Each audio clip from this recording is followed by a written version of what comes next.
సాధన ఉద్యమం నుండి మొదలుకుంటే నేటి వరకు కూడా ప్రజాసేవలో ప్రజల మధ్య ఉంటూ అచ్చంపేటకు ప్రత్యేకంగా శాసనసభ్యుడిగా 10 సంవత్సరాలు సేవలు అందించిన నేను ఒక మంచి సాంప్రదాయం అచ్చంపేటలో ఉన్నటువంటి సాంప్రదాయాన్ని కొనసాగిస్తూ దేవాలయంలో గాని దర్గా దగ్గర గాని చర్చిల దగ్గర గాని ఫంక్షన్ల దగ్గర గాని ఎక్కడ ఏ శుభకార్యానికి ఎవరు వచ్చినా ఆనవాయితీగా ఒక హోస్ట్ మాదిరిగా నేనే దగ్గరుండి వచ్చినటువంటి అతిథులు వాళ్ళు పవర్ ఉన్నా లేకపోయినా మాజీలైనా ప్రజాప్రతినిధులైనా పిలిచి ఆహ్వానించి సన్మానించి సాగనంపేటువంటి ఆనవాయితీని నేను కొనసాగించడం జరిగింది.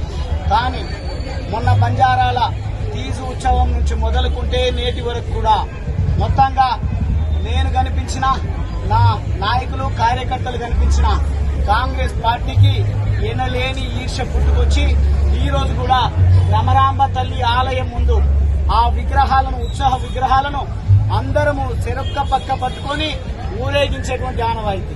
కానీ ఈ రోజు మాలలో ఉన్నటువంటి శాసనసభ్యుడు తన ఆదేశాల మేరకు పోలీసు వారు నన్ను గుడిలోని కూడా అనుమతించకుండా కావాలని కక్షగట్టి మరీ ముఖ్యంగా అచ్చంపేట ఇన్స్పెక్టర్ రవీందర్ నా ప్రైవేట్ పార్ట్స్ పైన కూడా ప్రజల మధ్యలో ఉంటూ దాడులు చేసి నన్ను ఇబ్బంది పెట్టేటువంటి ప్రయత్నం చేయడం జరిగింది.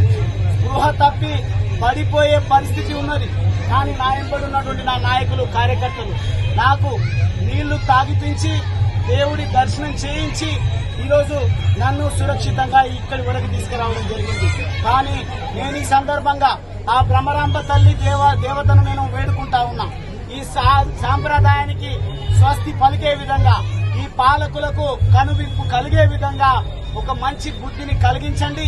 అదే మాదిరిగా నేను ఒక న్యాయవాదిని. ఖచ్చితంగా ఈ విషయాలన్నింటినీ కూడా కోర్టులో న్యాయ వ్యవస్థలో తేల్చుకుంటా ఈ దుర్మార్గాలకు ఒడిగడుతున్నటువంటి ఎవరిని కూడా వదిలిపెట్టకుండా ప్రజాస్వామ్యబద్ధంగా వాళ్లకు తగిన రీతిలో బుద్ధి చెప్పి న్యాయ వ్యవస్థనే గెలుస్తుంది.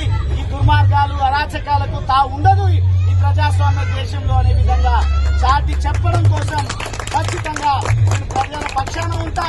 నా హక్కులకు ఎవరు ఆటంకం కలిగించే ప్రయత్నం చేసిన నా పోరాట పటిమను కొనసాగిస్తా. ఖచ్చితంగా అందరి లోపల ధైర్యాన్ని నింపి సమానత్వాన్ని నెలకొల్పేటువంటి ప్రయత్నం చేస్తా. మరి ముఖ్యంగా మల్కపల్లికి సంబంధించినటువంటి గోపాల్ రెడ్డి అని కాంగ్రెస్ పార్టీ నాయకుడు నువ్వెందిరా మాదిగోడివి ఇక్కడికి రావడానికి వీలు లేదు అని నా దగ్గరకు వచ్చి నన్ను మాట్లాడినంటే ఇక్కడ మాదిగా అనే ఒక ఆనవాయితీని కూడా తీసుకొస్తున్నట్టుగా చాలా స్పష్టమైతే అర్థమవుతా ఉంది. నేను ఒక మాదిగ సామాజిక వర్గానికి సంబంధించినటువంటి వాడినైనా మాదిగలను సమానంగా నేను రాజకీయ అవకాశాలు ఇచ్చిన గౌరవం ఇచ్చిన.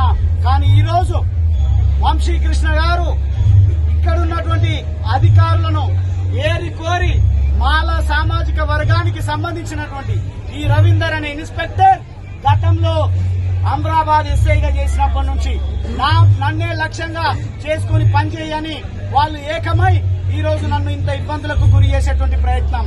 నా పైన దాడి చేసినటువంటి రవీందర్ ను వెంటనే ప్రభుత్వము కోర్టులు సుమోటోగా కూడా తీసుకొని సస్పెండ్ చేయాలి. లేదు అనంటే విచారణ పూర్తి స్థాయి వివరణ ఎంక్వైరీ చేసి ఎవరిది తప్పు ఎవరిది రైటో న్యాయం తేల్చే విధంగా ఈ ప్రజాస్వామ్య వ్యవస్థ పనిచేస్తుందని నేను విశ్వసిస్తా ఉన్నా. లేదు అనంటే ఖచ్చితంగా అచ్చంపేటను వదిలిపెట్టే ముచ్చటే లేదు. ఈ అచ్చంపేటలో నన్ను అడుగు పెట్టనివ్వద్దు అని ఏదైతే కంకణం కట్టుకుని భీష్మించుకొని వాళ్ళు కూర్చున్నారో అచ్చంపేటలో శాశ్వతంగా వాళ్ళను రాజకీయంగా సమాధి చేసే వరకు ఖచ్చితంగా నా కార్యాచరణ కొనసాగిస్తానని ఈ సందర్భంగా